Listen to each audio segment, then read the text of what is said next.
Thank you for tuning in to the Art of Grace podcast, where God is creating a better you. I'm your host, Farra. Today's special guest will be Pastor Yolanda James of Black Girls Country Club. Listen in as we talk about the art of trusting the process. You won't want to miss this episode.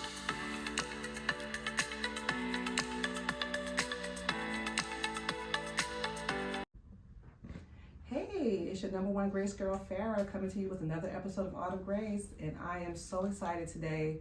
I love doing impromptu things. I'm actually, I'm saying that now, and I don't really like surprises, but this surprise is so delightful because today, Sunday, I had no idea that I was going to be doing a recording today, okay?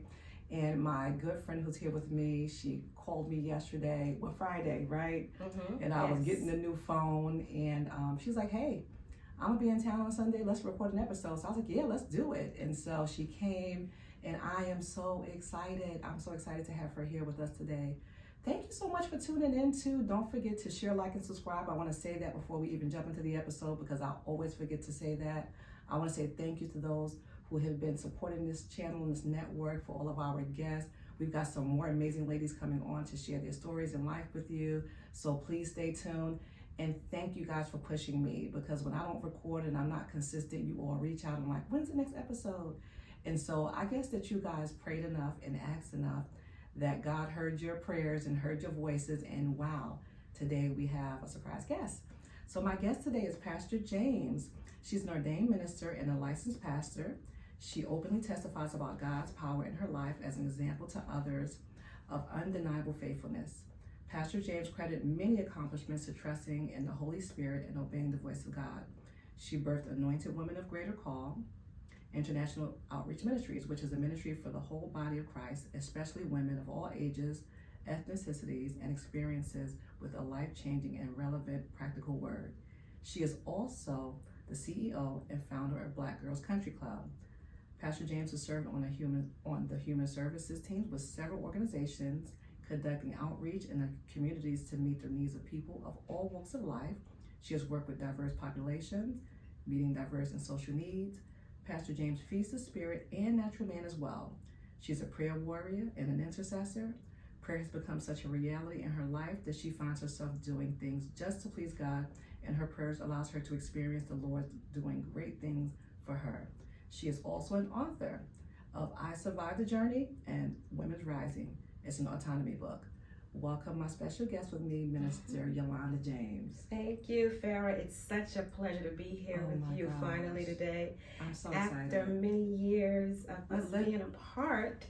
This is what God is doing, because you guys know that I've been living here for 11 years now, right? And for the Lord to just connect me with my sisters from another state, and we're living in the same state at least, you know. Yeah.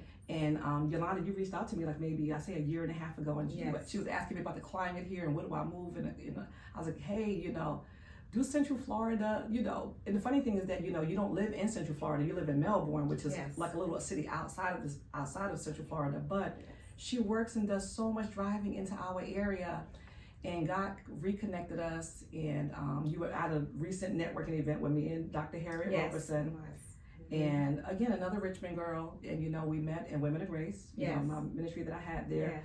I want to give a big shout out to my very, very, very dear sister. I'm not even gonna say friend, my sister, Teresa Wadi. I love you. And I met Yolanda through Teresa. Yes. Coming to Women of Grace. Yes. And we haven't seen each other in a lot of years. Since 2001. That's crazy. To be exact. And you had a very powerful Women of Grace services at your home, empowering women, letting them come to relieve and feel wanted, and loved, and just to allow them to open up and express their day-to-day struggles that they're having.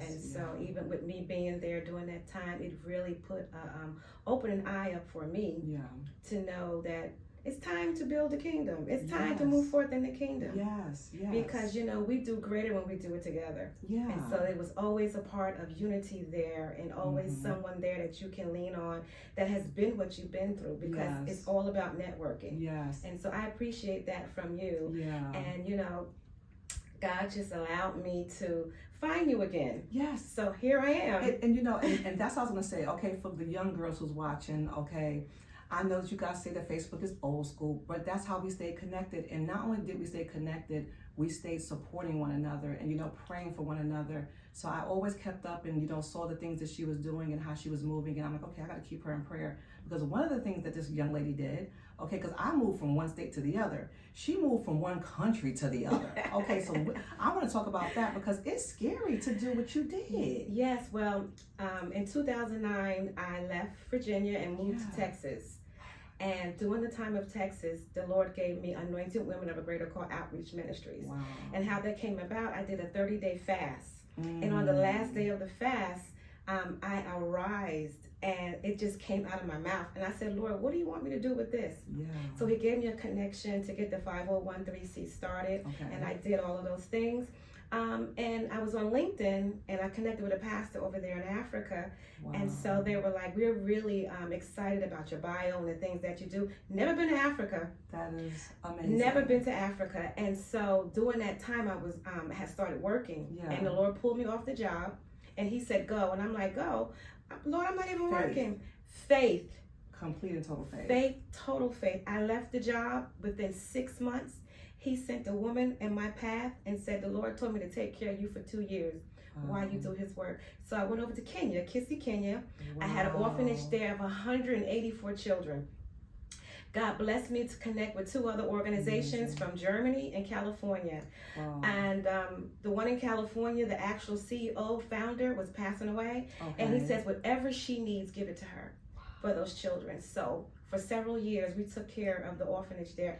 My kids now are grown. Isn't it beautiful to see that? Yeah, and I still keep in contact with them. And I have one now that's getting ready to graduate as an engineer in December. Wow. So, okay, so speaking about, okay, I did this fast. The Lord told me to leave. What in the world were people saying? Because you're going to get the good and the bad when it comes to stepping out in faith. So with that being said and done, I was in Texas and, God was really using me, speaking. My faith was so strong. Wow. You couldn't tell me nothing. I'm telling you nothing. I mean, I didn't have a job and my rent was paid every month. I didn't have a job, but I had food on my table. I didn't have a job because the Lord says, when I send you, I will take care of you. I'll provide. I will provide. So when he knows that you're ready and he can trust you, everything works out the way it's supposed to be. This just reminds me of the prophet. He said, go to this woman's house and she fed him, she took care of him. And this is what I'm hearing right now. Yes, ma'am. Yes, ma'am. Wow. And so with that being said, one of my granddaughters' grandparents were ambassadors in Kenya. Oh my God. And they found out and they gave me all of the connections over there. Wow. But the one woman that God has sent in my life, she, I had met her on a Saturday. And that Monday, she put $3,400 in my account. She said, the Lord said, go get your passport, get your shots, get everything. So you didn't even have a passport? I didn't even have a passport. I had nothing. Listen, I'm going somewhere and I got a passport. Yes. God. And people were actually sending me with luggages of suitcases of things for these children. Wow. So, I mean, the experience was so phenomenal once I got over there to Kenya. First time. Yes. For unknown land, but God. Yes. See, because people get fearful because they don't understand who he is. Yes. But he says, greater is me that is in you that is in this world. Yes. And when you trust in me, you have nothing to worry about. Nothing. And when I tell this story about me going to Africa for not 1 year, but 2 years. Because I saw her back and forth. I saw her over there. I thought it was such a beautiful thing because I'm like, okay, I saw her in one hand. Because I love seeing women in ministry anyway, because I know that for us, some of us didn't have a voice, right? Growing, maybe our moms didn't have a voice. Maybe our grandmothers didn't have a voice. But now we're in this time, in this season, we can have a voice. But the voice is for the Lord. It's not, for us. But you have to have that personal relationship with him. Yes. And that comes from fasting and prayer. Yeah. Because, sometimes people was like, well, I don't have the money to go. Mm-hmm. And, the natural part of me was typing up letters, going to churches. Let's do a fish fry. Let's do this. Let's do that. But God says, when I send you, I will supply all of your needs according to my riches and glory.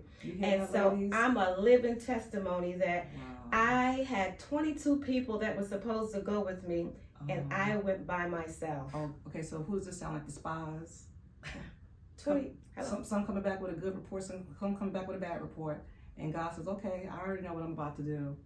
He set you up. He set me up, and I got over there. I stayed, the first time I stayed almost 6 months. Okay. And people were sending me money. They were taking care of me while I was over there. The Lord told me to send this to you. The Lord told me to send this to you. Because he said, I will. See, we don't understand. I will supply. I will. Not I will. Rhea, I will. I will send the people to take care of you. Yeah. And so that was a testimony for me from 2012 to 2013. Yes. And when I tell you that we have to be so intentional about hearing the Lord's voice and understanding, because during times of our trials and tribulations, we can get caught up in like, oh my God, Lord, I'm the same God that was in 2012 that I am in 2024. Oh I change not. I changed not. I change not. Listen, right before we got onto this, we were just sitting here, we were just talking and chatting and catching up and meditating, and Yolanda said something. She was saying that you had to do it alone, right? And so I sent her a video a couple of weeks ago. I've been following this lady on YouTube, Terry Savelle, if you can catch her. She's amazing.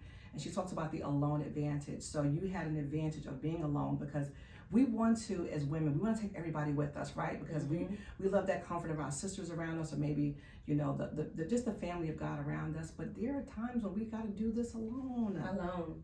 And you know, the blessed thing about it was that because God had already set this up, he says, I will go before you. Yeah. And once I got to Africa, they had me in every little town ministering. And so wait a minute. Okay, where did you grow up at? Newark, New Jersey. So we are city girls. Not city girls. Yeah. Okay, for y'all youngest who's watching, not like, you know, the girls down in Miami. Okay, we love them. Yes. We love them. But we're city girls. So when I say that, we come from, like, you know, an urban city, you know, where there's sidewalks, there's really not a lot of trees and not all. So for me, living here in Florida, it's such a green state. I love it. I love just that feeling of being in the green space. Yes. So you're now in Africa. For anybody who's never done a mission trip. And it's not the Taj Mahal. Oh my gosh. Okay, so you don't okay, because first of all, this sassy lady right here, hair always done, clothes always did. So now you got to go over there and yes, ain't me and the mosquitoes. What in the world? When how did you mentally prepare for that? Well, God already had prepared me throughout the time, and he was he already had established me, so I was already prepared. Okay. I mean, to live in a place where it's like. Well, I lived in a house. Yes. It was a house. Okay. But it was rural. Yes. Okay. Yeah. And the blessed thing about that is that ain't no subways and no buses. Ain't no subways and no buses. Yeah. You got a thing called the tutu. It was a little taxi that they ride you in. But they gave me a chauffeur everywhere I went. Look at that. The kids cooked for me. Wow. Every morning at 5 o'clock, we got up and prayed. Oh my God. The kids beat me to the church because the church was on the compound to pray. Wow. And so when it was time to travel, there was a place they took me called Lake Kipia, which is near the equator. Okay. And when I arrived there, as we were going through the red sand, it was very, very bad, lumpy, just terrible. And it had not rained in 4 months. Oh my God. And so once we got back there on the compound, they welcomed me with all different color roses. Their gift to you is a chicken. They give you chicken. So the chicken represented the food to feed the orphanage for the kids. Okay. But to make a long story short, they had over thousands of acres of land, and it was dry. Wow. And we walked out there, and I began to pray. And I said, Lord, these are your people. Yes. And there's a bad drought here, and we need it to rain, Father. Yes. We need the rain. Let me tell you something. By the time we got back to the house, I heard the Lord said, my daughter, look up. And I got up, went outside, and I saw the clouds coming. Yes. And I told him, I said, we have to leave because we're going to be stuck back here. Because it's going to rain. Oh, it's not going to rain. It's not going to rain. I said, the Lord said it's going to rain. And here came the clouds. The next day I left, it poured. Wow. They came. They drove 10 hours to where I was at just to bless me and said, you are truly a woman of God. Wow. Because I have a relationship with him. And he says, my children know my voice. Yes. And no other will they follow. Oh my gosh. You know, I want to give a shout out to a pastor. I recently visited her church, Pastor T.J. Jordan out of E320. They have a church here in Winter Park. They're new to the area. I think their church has been here for about maybe 7 years now, and I had an opportunity to visit. And when I went that Sunday, she was just saying to trust and believe in God. You know, trust and believe Him. You know, our position and where He's put us, our seat with Him. And that's what the enemy wants us to do. You know, when Yolanda came today, it was such a refreshing, because we were just talking about warfare. Because when we're doing the work of the Lord, and you decide that I'm going to do this work, and it's challenging, and you know, you have some good weeks, but let me tell you, there's some weeks where we are really battling. Yes. You know, and I want to just give another shout out to a good friend, Patricia, and all of my friends who reached out to me this week, because nobody knew what I was battling this week, but it was a lot of warfare going on. And then for you to come today and say, hey, Farra, there was some warfare. And so it was like, okay, that means we're doing what we need to be doing. That's right. You know, if we were just half doing it, or, you know, not doing it at all, then, you know, we're not a threat to the enemy. We're not a threat, you know, but we're doing work for the kingdom. We want to see more people saved. We want to see more people's lives change. We want to use our stories for change. Of course, the word of God is everything for us, but, you know, we want to continue to do what we're doing. And so, oh my gosh, wow. It's just powerful, you know, and a lot of times we struggle with the sense of trusting him. Yeah. And I did a sermon on trust the process. Because if you don't trust the process, you're not going to trust anything. That's just like now we're sitting on these chairs and we believe them chairs to hold us up. Lord, please let these chairs hold me up. They hold us up. And just like God will hold us up too, because we are accountable for the things that he has given us. But sometimes he won't allow you to go further until he know he can trust you. And that's when all of the doors are open. That's when the blessings come. That's when the favor is there. And I have favor. He said the set time to favor Zion is now. Listen. A young girl, New Jersey, going to Africa, never been in the warfare, going there. The bus almost tilted over, but when I got to the compound, it was 7 pastors there saying, we were praying in the spirit as you were driving. Oh my God. So, you know, it's not a boast, but it's reality that God is truly blessing me and that he can trust me in whatever he gives me. And you hear people say, new devil, new level. I don't believe in any of those things. I believe new level of awareness, new level of attention, new level of self-care, new level of self-worth, new level of knowing who you are and who you belong to. That's the level. Because he will not put on you no more than you can handle. That's right. And he knows when you can handle it. And his grace is sufficient. All the time. It's sufficient. All the time. Oh my goodness. This girl right here. So now she's gone to Africa, and she's so anointed, the Anointed Women's Ministry that God placed you in. Anointed Women of Greater Call, International Outreach Ministries. Because I think that that was another birthing that he did. Now, was that when you returned back? To Anointed Women? Yeah. No, that was established before I left. Before you left? Yes. Yeah. So, because I think that, I do remember seeing that, and I'm like, okay, Yolanda's doing the work. Because, you know, I did women's ministry, so one thing I want to see is women who were a part of what I was doing branch off and do something different, because we're different, right? Right. And that's what I loved about Women of Grace, you know, is that every woman was different. So what I didn't have, somebody else in the room had, you know, and they could minister in that area. And so what was the main part of that? You know, how did God, what did God say to you that came, you know? The ministry part of it. Again, he had me go on a fast. And fasting. At the fast. But, you know, prior to that, all of the situations and things that I have encountered in my life was a part of my building on what he needed for me to do in that time. And so when you look at the word anointed women of a greater call.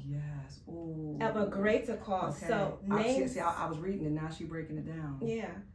A greater call means that I have called you internationally to the nations. But we have to be so careful about our names, because my email address is Women on Frontline. So if you look at the women, I'm on that front line. It is so essential that we pick who we are and what we represent. And I've always been on the front line, even before the ministry started. So all of these were downloads that he had given me throughout my fast.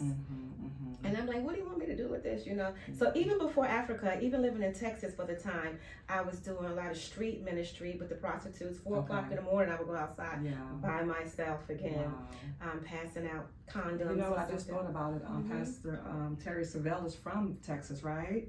She talks about that. So, you know, if you ever watch this video, Pastor Terry, we love you. I love listening to your ministry. And I know that her dad just passed away recently. And a lot of you all know her dad, which was Pastor Jerry Savelle, who's been well known in ministry for many years. And his ministry was focused on the favor of God. So, you know, God just kind of connected people listening to her videos. And I love that. So now you're in Texas. You left Richmond. You're in Texas, and now you're on the streets.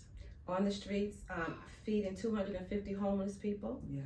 And I cook the food. Mm. God blessed me to get food donated and have volunteers to come. And we would do Wednesday afternoons down at the shelters with our microphones and our radios and just preaching the word of God.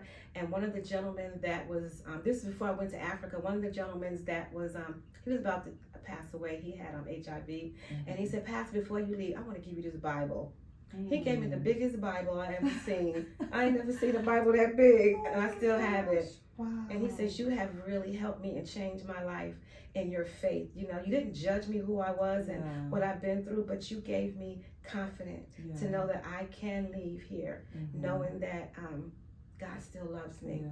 And so I did that for 4 years. I think that, you know, what I'm hearing with that is that what we forget, like, you know, you were saying that we're on a greater level in ministry, but we're still here to serve. Right. We forget that. We're not here to be served all the time. Right. We're here because we want to serve others.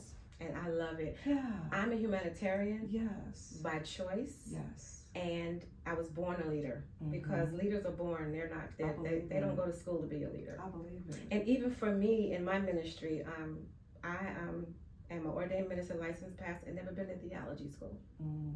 Many are called, few are chosen. So you have to understand and know who you are again within Him. Well, I want you to shout out an amazing lady from Richmond, Virginia, because we were just talking about you being ordained. So yes, indeed, Chief Apostle Olive Brown. Oh, yes. Oh my! If it wasn't for her, I wouldn't be where I am. And she saw the gift in me. Wow. She nurtured me. I was her armor bearer one time. Yes. She's just an amazing example of a fearful warrior woman. Wow, I love that. Shout out to you. Yes. I love you dearly. Yes, that's amazing. I love that. And you know, I love following her on social media, and I know that the people of God love her in Richmond, Virginia. So if you're ever in Richmond, Virginia, definitely check her out. I believe that she's on probably our platform. So if you get onto our platforms, you will definitely see her attached to us. So please, reach out.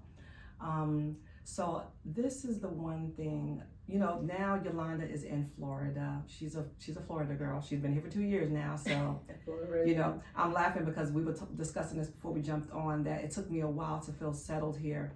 And, I think that's that thing that we go through. Now, listen, she is blessed because it took me a long time to connect with people here. She's been here and she saw me, and now we all connected. And so doesn't it feel good, right? To be around other people who are positive, who are pushing you in your purpose, who want to see you do good, who want to see you do your best. Yes, because even in that sector, we think that, I'm not supposed to be here. Nothing is going right. Oh my God. No. But there's an alone time. I know. And that you have to have that alone time to adjust yourself to what He's preparing you to do and what He's preparing you for. Yes, because right now, you being here in Florida, she has a huge calling for some of the things that we've been seeing going on. And I wanted to talk about this. I want to talk about this the most, if anything, out of this conversation, because as Yolanda was sharing this with me recently, I was blown away. Because I didn't learn about this until my daughters actually shared this with me about, human trafficking. Yes. And when we moved here, my daughters were in school and they came home and they were saying, Mom, this is like the age of the biggest slave trade. Yes. That's how she labeled it, my daughter, because they were teaching this in the schools here. And, we had this conversation and she talked about the sex trafficking. And I had no idea, it's lumped into slavery because it is, because you're enslaving someone, you're taking somebody captive. And, I think that people think that, we're in warm states and it only happens here. It happens everywhere. Everywhere. And Florida is the 3rd state in rank. Wow. Florida. And I work with anti-human trafficking with a lot of young ladies who have been trafficked. So right now, for everybody who's listening, we're going to jump into this new assignment that the Lord has given Yolanda, Black Girls Country Club. So it sounds like, okay, we're going to have a girls' day. We're going to go and get our girls and we're going to go into brunch.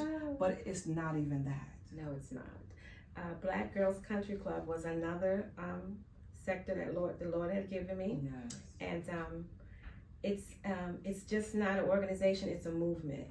And so the purpose of this particular organization for myself. It's a humanitarian organization, and I will be housing young girls who are aged out of foster care that have been through human trafficking. Wow. More so of an independent living for them, teaching them, giving them back to life what they felt was taken from them. Yes. Helping them self-esteem, personal development, just allowing them to know that just because you made one mistake doesn't mean that it's over for you. Yeah.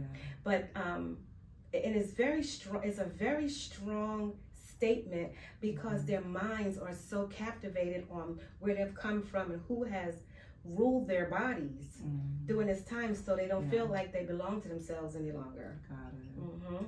I mean, that is a lot of trauma. That's a lot that, you know, is encapsulated in that. Yes. And I mean, we know that it's nothing new. We know that women, that it's been a trade, or, you know, but we never looked at it probably as them being forced into it in some areas. Yes. I think that, you know, in our human minds, oh, well, you know, it was their choice, or, you know, they ran away from home, or whatever that is. But it doesn't give the person the right to take you. Right. And a lot of times, believe it or not, it's family members. There's a lot of family members that have molested these young girls, fathers, brothers, uncles. So they're escaping. Selling them for money. Mothers that sell their children for money, for rent money, you know, and it's like they feel like nobody's ever going to love me again. Yeah. So they get this, they get in a corner, like in a box. So for myself, I meet them where they are and love on them, and just tell them, listen, I know it's not going to happen overnight, but you know what? Everything is possible if you believe. So I do Bible studies, I have books, and I pray with them on a daily basis when I meet these young ladies, and I just want to love on them. I mean, I can't change the world, but I could put a little dent in it. Yeah. So what do you think inspired you to do this? I mean, we know that the Lord, you know, placed this right at your feet and like, okay, she can handle this. Did you think that this is something that you can handle? Because I mean, look, saying it is one thing. Right. Going into it, we're talking about mental health, physical health, you know, all kinds of things. When I was living in Maryland, I worked at a group home, and the girls were from the Baltimore Detention Center. And so when I used to come to work, they would just sit underneath me like I was their mother, because that's the way I gave. They didn't have that. And so they can sense when you're real or you just coming to work for a job. Got it. And so they knew that was me, that I was going to get them straight. And even today, a lot of them had graduated and went to college. Wow. Have graduated and went to college. So that is part of my journey with this business here, with the independent living, so that I can give them love, because a lot of them don't even understand who they are. And they feel like their purpose is just to sell their bodies. But no, that's not your purpose. It's not your purpose at and all. and it's not a part of you. It's only a part of you if you continue to dwell on that and think on that.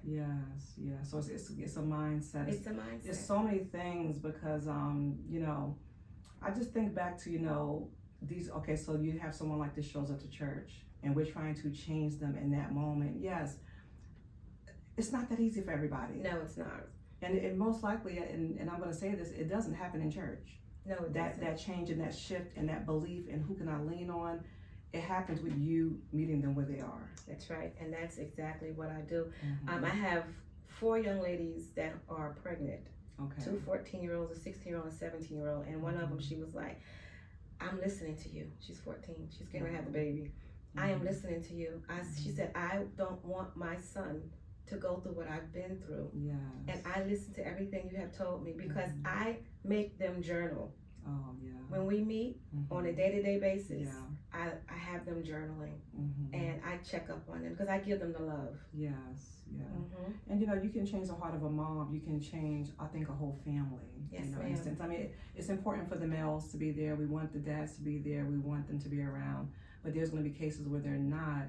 But you getting these women to get to some form of health and stability, you know, they can have that for their children. Yes. You know. And I also told them too, everything they've been through is just something that you're going to have to do when you get older for networking, because you've been through that. God allowed you to go through that, so you mastered that. You mastered that. So what do you see, and this is the Holy Spirit, what do you see, because you know, we've talked about some of these things. We haven't talked about Pastor James' testimony, you know, because I know that your testimony has to be intertwined in this somewhere.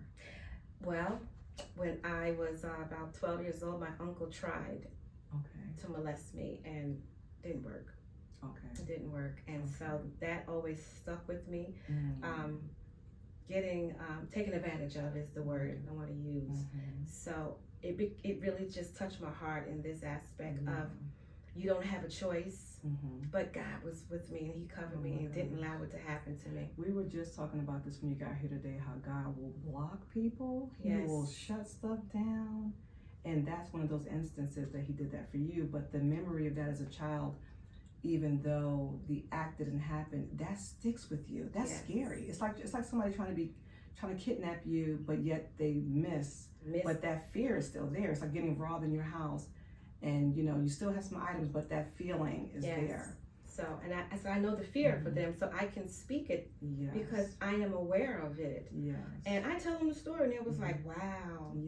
But some of them have been through so much trauma. But so yours was minuscule.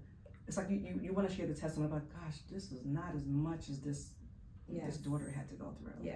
Wow. So even in that aspect, I'm going to have a clinician that comes in, maybe once a week if they want that. To talk with them on that level. Because you're giving them that choice. Which is good because it's baby steps. I don't want to say, well, you got to take that. No, you don't have to. There is a article that I have that I give to them. Your right as a teenager. And they was like, I never knew this. I said, yeah, you have a right to be a teenager. These are your rights in spite of what has happened to you.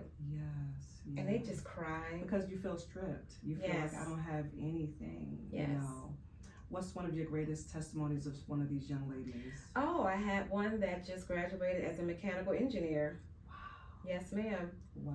A mechanical engineer. And actually I had one that is right now, she is writing music and is on YouTube. I have another one, she's working at McDonald's. But it's a step. She's working.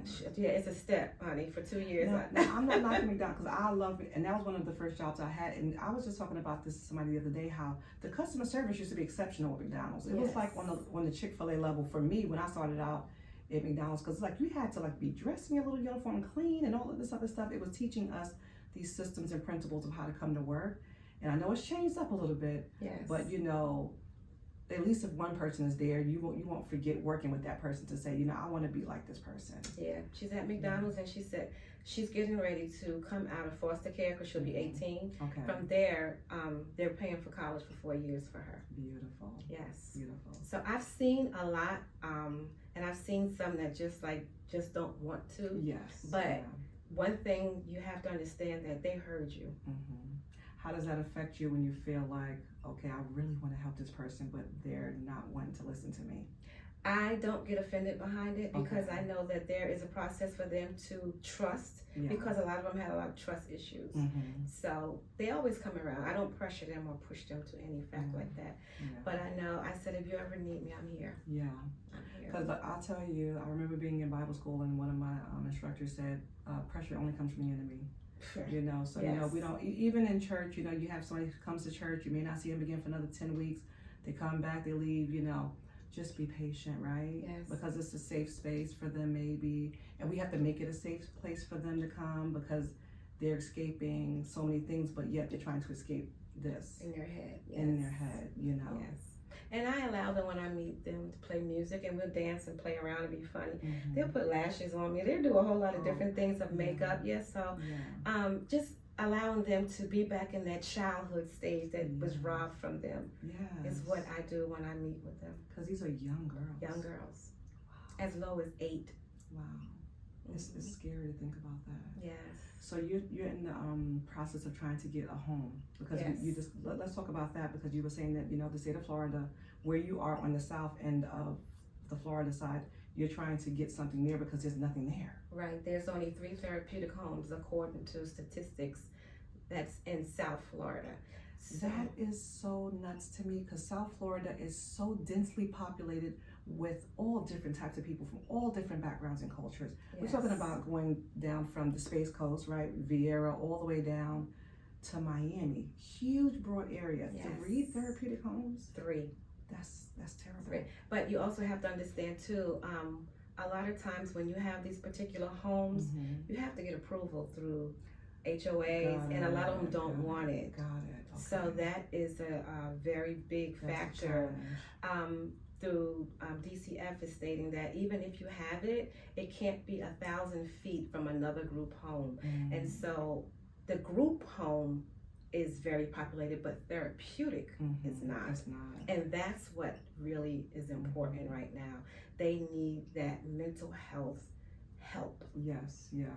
So what are you trying to do? Okay, because now I'm really about to give her something else. Like she's gonna be like, Farra, mind your business, because you know, you have been connecting with a lot of city officials, right? Yes. So I'm seeing you asking those questions. Oh, definitely. Yeah, you know, and challenging and saying, you know, what can we do? This is our issue to help the population. Yeah. But you also find that a lot of people don't want to be involved because they are already involved. So so it's something that the door just has to open, but you continue to push forth with it. And that's where I'm at right now. And I'm looking to do at least 3 homes and get a piece of land where I can build homes so that when they come out of my independent living, they have a place to go to, because there's nothing when they leave. When they leave. And if they leave, if they're going back to what they're used to or what is comfort for them, because even though it's abuse, it's comfort. Yes. So I'm excited. Yes. And I know that it's going to manifest itself. Yes. But you know, God said, I will give you houses and land you didn't build. He did say that in his word. And even now, I don't remember his name, was a pastor from Africa, said that there are some things that God is opening up, like there may be a house that somebody else is not getting or moving out of that's just for you. So that's why you got to keep yourself aligned and network. You know, speaking about these young ladies who are coming into the organization, how are they being found? How are they being found? Through different organizations. I guess, are they planting themselves in places where it's like, okay, someone might come through? Like, you know, are they trying to search for them, or are they showing up because they've escaped it? Well, a lot of them are already in the system through referrals. Got it. And so they're just waiting for places to be placed. And there aren't any. There's no place. There's no place. And there's a lot of girls. So they're in group homes. They're in group homes, yes. And then you may have people who don't know how to handle that, because you got people who may have nightmares. They may have fear. They may want to run. They're runners, you know. They're not used to being in a safe place. Because once they are aged out at 18 in a group home, you can no longer stay. You have to do aftercare. The aftercare is where I come in as an independent living home to teach them, and the state will take care of them while they're in that group home. The independent living home. They'll pay for their housing, they'll pay for them to go to school, and a lot of them, the case managers don't explain these things to them. They don't know. Okay, so let's speak to the audience on that, because I've never thought about it. Just when you're in your day-to-day and you're in the suburbs, you don't think about these things, right? So I want to be a help to these girls, and you know, how would I, if I was to find out about something, and you know, where do I even start to say, you know, okay, they're in the system, but how do they get this information? DCF is the first start, because a lot of them come through DCF. And then you have other organization sectors that you can, like Google. I don't know them exactly by names, but I know because of the industry I work in that's there, where they have girls in the foster care system that you can actually talk to them about helping. Again, they're looking for most of them to be in an independent living aftercare, but a lot of these girls don't know that they have their support financially afterward. They don't tell them. They just see these are things, because maybe this is what's deterring them from even getting somewhere, because they don't. Okay, I don't have the money. Right. You know, so they need to know this information. And even the ones that I see now is like, I'm coming with you. Because you know, you give them a breath of refreshment, of realization again. So they're getting this information from their caseworker. Right. Supposed to. So, but is there a platform for us to put this out there? Like this is what is a part of your development and your healing. Right. As far as the platform is concerned, of getting the information out, is what we're doing now with the podcast. Wow. Wow. Because it's not talked about. Yeah, and I believe that's probably why a lot of girls don't. Yeah, it's not talked about. It's not talked about. They stay out there, or they're, the abuser. That's another way of control. But it's like, okay, I'm all you have, but there is something else for you. Mm-hmm. And they, like I said, it starts from, all of them are assigned a caseworker. Mm-hmm. And a lot of times they just do the bare minimum. They're beat down too. The bare minimum. Caseworkers are doing a lot. Like you said, you're doing multiple cases at a time. So I get it. And right now, we're in a state of all the industries are on a shortage, right? Yeah. It's hard to find people just about everywhere. So even when you have a heart for what you're doing, you're gonna forget some things. Yes. You're gonna forget some things. Yes. So I'm excited about what God has put in the Black Girls Country Club. Yes. And it still will be a little country club, but again, it's a humanitarian organization with a movement. Yes. And a movement meaning that we are making difference and changes in the lives of those who want the service. Yes, because it's who wants it. Because we know that they need it, right? But at the end of the day, they have to give you all permission. Yes. To say, hey, I want to come in. I want to work alongside you. I want you to work with me. But I feel like that love is what's drawing them to you. Yes. And before they can even come in, I need them to write 50 words, not 50 pages. Okay. 50 words on how can Black Girls Country Club help you in this process. Wow. Because it will be from ages of 18 to 20 for 2 years. Okay. And I want them to write about what are they looking forward to in the next 2 years of their lives. Keep it for them, and when they leave, I'm going to give it back to them and let them read exactly what it was. This is how you were when you came. Yes. Now look at you. Now look at you. Oh my God. Yes. And as we get ready to close out, I want to just talk a little bit, because during all of this stuff that you had going on in the ministry, you lost a child. Yes, I did. My youngest daughter, Jasmine, passed away in 2020. She was 33 years old, and she left 3 children. Wow. And her mental health, I didn't know it was as intense as it was. I know it was there, but she was a very functional young lady. Yeah. And so my dedication to her as my first house would be Jasmine's place. I love it. Right after her. Yeah. And you still kept going. I still kept going. It was hard. Yeah. It was very hard. It's been 4 years. And sometimes on a day-to-day process, I'm like, wow, Lord, the things that I do for younger ladies, and I couldn't say my own. Yeah, I couldn't say my own. But, God said, I gave her to you, but you gave her back to me. Yeah. You gave her back to me. And so I think about her daily. And again, my first home would be Jasmine's place in memory of Jasmine. That's your push. Yes. And so these 3 grandbabies, what are they doing? Oh, her oldest daughter is 20. Her middle daughter is 15. And her son is 10. Her oldest daughter is a pharmaceutical tech. Wow. Yeah, she was going to school to be a pediatric doctor, and she changed that quick. You know how that goes. No, I don't want to do that. I said, okay, whatever suits you, whatever makes you feel good. Her 15-year-old is still in school, still struggling a little bit. Okay. And her 10-year-old, he's a scholar. Wow. And he's a scholar. He says, Grandma, I called up to heaven and Mommy didn't answer. Oh my gosh, I love that. He said, Mommy didn't answer. Oh I said, Mommy's resting. She's resting. He said she's resting. So God is taking care of all of you. They're doing well. They're still in Richmond, Virginia. Yeah. What would you say to a mother who's lost her child?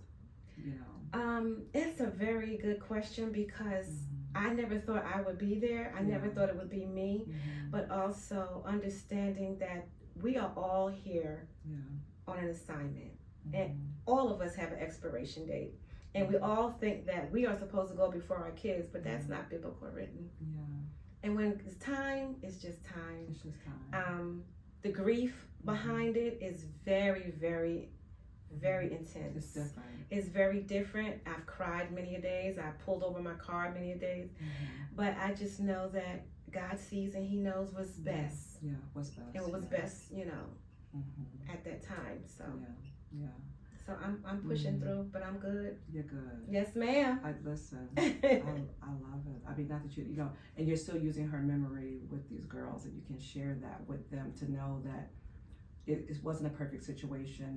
This is, we didn't want to lose Jasmine, but yes. Life. So these girls that are coming through right now, if you have one that is watching right now, no, I have another question before we go to the end. Sure. What would you say to the moms or the families of those who are looking for their children who are out there with the sex trafficking, and they don't know where their child is at, or they were privy to being a part of that escape for these girls being out there, and so now they're dealing with a lot of that pain too, right? And that regret and that suffering, I've come across a lot of that times where they have ran away afterwards. Okay. And to be honest with you, only thing we can do is pray, put their pictures up, keep connected with the police department. A lot of times you can track a lot of their friends on social media, and that especially connections. Yes, especially Snapchat is the worst. Oh my God. That's where a lot of them get pulled in with their predators. Is Snapchat, yes, ma'am. Are you guys hearing this? Are you guys hearing this? Yes. This? And so you have your kids, I mean, I know that we allow our kids to have a voice, and but we gotta watch those apps. That's the biggest thing. The biggest thing is the apps. And so if you are a parent that is looking for your child and you feel that that is the necessary step that they have taken, please don't give up on them. Yes. They may have been a troubled child, but there was a reason why. So, connect with the police department, check their social medias, continue with their friends, and just ask around, and eventually they'll come around. And lean on the departments. I mean, what departments, do we reach out to? Do they have a human trafficking department in the police department? I mean, what does that look like? I mean, who's task force? They have a lot of task force, but most of the times with that is more when it's a ring. A ring, like something that's coming from Colombia, something to that effect. It won't really be too much as an individual. There are some cases, and I have worked with them here in Sanford. In reference to that part, so it's just a case by case situation. Case by case. I talk about my city all the time. We have it's not a small city, but it's considered a small city. But things do happen. But what I love about our departments here, the police department and the sheriff department, is that they do have these task forces. We don't know what they're doing behind the scenes. That's why I love the volunteering aspect for my community, because I'm learning to see how much stuff we're protected, from. How many things don't happen because they're on it ahead of the time, ahead of the game.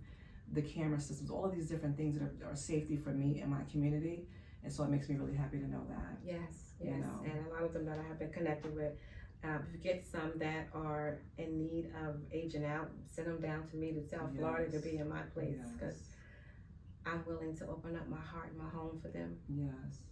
Well, I'll tell you, everyone, that when I post the videos for this, we're going to be uploading it. I will have all of Yolanda's platforms on here. Dr. James, Pastor Yolanda James is going to have all of her information on there for you, so that way you can get in contact with her. She needs your help. She needs you to get the word out about this. She may need your financial help, once you connect with her, because she does have a huge vision in what God has given her, and she needs homes. So if anyone's watching and you may be in real estate, you may have some land you want to give up or whatever, for these girls, they need a therapeutic place. There's only a very few, 3 in South Florida. 3. South Florida is a huge expanse area. They need more there. They need some place that they can go to, that they can feel safe, that they can trust people. And I pray that the Lord will also send her workers who are dedicated to this, because I know that it takes a lot. And I'm sure that a lot of the stuff she'll be doing, she can't get paid worth, this job. I mean, because what we do for the Lord, a lot of us do it and we do it for nothing. But in this case, it's going to take funding. She's going to need funding. She's going to need it, for these girls. And so, we want to stand with her and believe with her. Thank you so It's going to be much. so amazing. Yes, it is. It's going to be. The Lord told me the Black Girls Country Club would be like another Boys and Girls Club. I love it. But just all over, But start here. Yes. So where are you thinking about planting your first one at? So we can kind of get a gauge of that. Coconut Creek, Florida. Okay, Coconut Creek. Okay, so we know what Coconut Creek is. Beautiful area. There's none there. Yeah, there's nothing there. And that's this is the midpoint, like from south to getting up here to Central Florida, right? And so that's very necessary. South Florida, the reason why I'm making a big deal about it is because we have a huge airport there. We had a train system there now from Orlando, the Bright Line. We have all kinds of trucks going up and down I-4 going that direction. And so we have to be vigilant to keep our eyes open when on the road to check for these for people who are traveling together, and if it looks suspicious, to say something. Yes. Right? Because we know that a lot of that is happening just in a car or a trailer, or I mean, I've seen commercials with, it's full of girls. And Disney World is another hot spot for that. Yes, ma'am. Wow. Not to scare anyone for Disney, but we want to be mindful that, That's right. Keep an eye on your kids. Keep an eye. Schools, Walmart, all the different places where there is open parking lots. Yes. Always look around and hold your children's hands. A lot of times if I'm out and about, and sometimes parents let the kids and I said, ma'am, can you please just hold their hand? Yeah. Please. Yeah, we need more reminders. I do. I remind. She's like, thank you so much. Yes. Yeah. And I thank God for my daughters sharing that with me, because I honestly, me going to work every day, I'm not going to hear that term human trafficking if it wasn't for them coming home and us having this discussion. And so they were very mindful of it. And so I was, not that I wasn't already a protective parent, but I was always like, I never thought about it in that aspect, because that put the fear of God in me for sure. Oh yeah, trust me, it's very, very bad here. Yeah, and we thank God for His protection, but we want. If there's any young girl watching who you've never shared your story, and you might have gone through this, Yolanda's here to talk to you. If you want to share your story with someone, just to encourage them, and I don't know, there might be a young lady watching this who is in captivity somewhere, who has a phone, who's watching this episode, and you want to get out, and we're going to pray for you, that God hears you, God sees every one of these young girls. And let me take that back. Not only young girls, because we know that there's also young males that are being snatched as well. And with them, it's 50% more than women. Unreal. The boys, 50% more than women. Wow. Yes. I don't want to forget about our young guys. So I want you all to share this with your friends, share it with your family, just for us to be aware of our surroundings.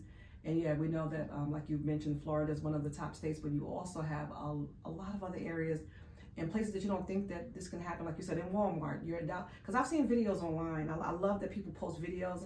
Thank God for phone cameras, that we can get things on camera, and you can get a license plate. You can see something and say something. Yes. See something and say something. That's right. So until next time, everybody, Pastor Yolanda James, I'm going to put all of her platforms and attach all her information.